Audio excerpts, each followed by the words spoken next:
But from our inception as a nation, how many times did we choose self-indulgence over our own declaration of equality and good for all? And how many times did our Creator come to say, "Why are you so angry? If you do well, will you not be accepted? And if you do not do well, sin is couching at your door. Its desire is for you, and you must master it." And how many times did we fail to do what is right from our inception on July 4th, 1776 to present day?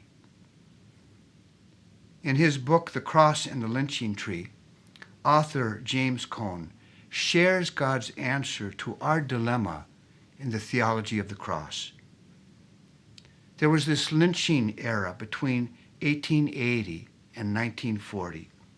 And Cone tells us that white Christians lynched nearly 5,000 black men and women in echoes of the Roman crucifixion of Jesus. Both the cross and the lynching tree were instruments of torture and execution. And like Jesus, blacks were publicly humiliated, subjected to the utmost indignities and cruelty. They were stripped and deprived of their dignity, paraded, mocked, whipped, pierced, derided, spat on, tortured for hours in the presence of jeering crowds for popular entertainment, and then hung on a tree and left to die. During this horrific era of the lynching tree, our African American brothers and sisters embraced the story of Jesus and his cross. And why was Jesus and his death on a cross so important to the black community in the era of the lynching tree? Because while the lynching tree symbolized white power and black death for them, the cross of Jesus symbolized divine power and black life with God. For black Christians, just knowing that Jesus went through an experience of suffering in a manner similar to theirs gave them faith that God was with them, even in their suffering and death on a lynching tree. And just as Jesus did not deserve to suffer, they knew they did not deserve to suffer either. Jesus and his cross placed God in the midst of crucified people, in the midst of people who are hung and shot and burned and tortured. Dr. Martin Luther King Jr. lifted high the cross, too, not only as a symbol of our sin and brokenness and rejection of God, but also he saw in the cross the sacrificial love and mercy of God in Jesus to free us, to put us back on a path to our freedom.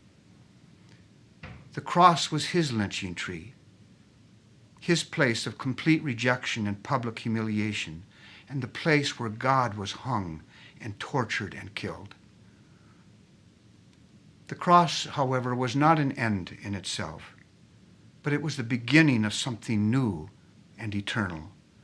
For it is there that Jesus found it in himself to love and to forgive us beyond our rejection of him and beyond our sin, to show us the power of God's reconciling love and mercy that can live on in us, that empowers us to love one another, to forgive ourselves and our enemies, and to bear witness with our whole being in the midst and against evil, whatever the cost, so that together in our freedom, we are free to create the American dream as God's beloved community.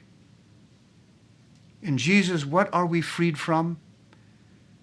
The guilt and condemnation of sin and its terrible conclusion, death. In Jesus, what are we freed for? To do what is right, to love our neighbors as ourselves. Well, as you know, last week we celebrated Juneteenth, June 19th, a new federal holiday commemorating the end of slavery in the United States. And it's been a long time coming. Our Lutheran founding father, Martin Luther, once said, At times life is hard as crucible steel. But through it all, God walks with us. Never forget that God is able to lift you from the fatigue of despair to the buoyancy of hope, to transform dark and desolate valleys into sunlit paths of God's love, so that it may reign over our life together. So God bless us in that journey. God bless us in our freedom. God bless America, not as the right to do as we please, but as the opportunity to do what is right. Glory be to Christ. Amen.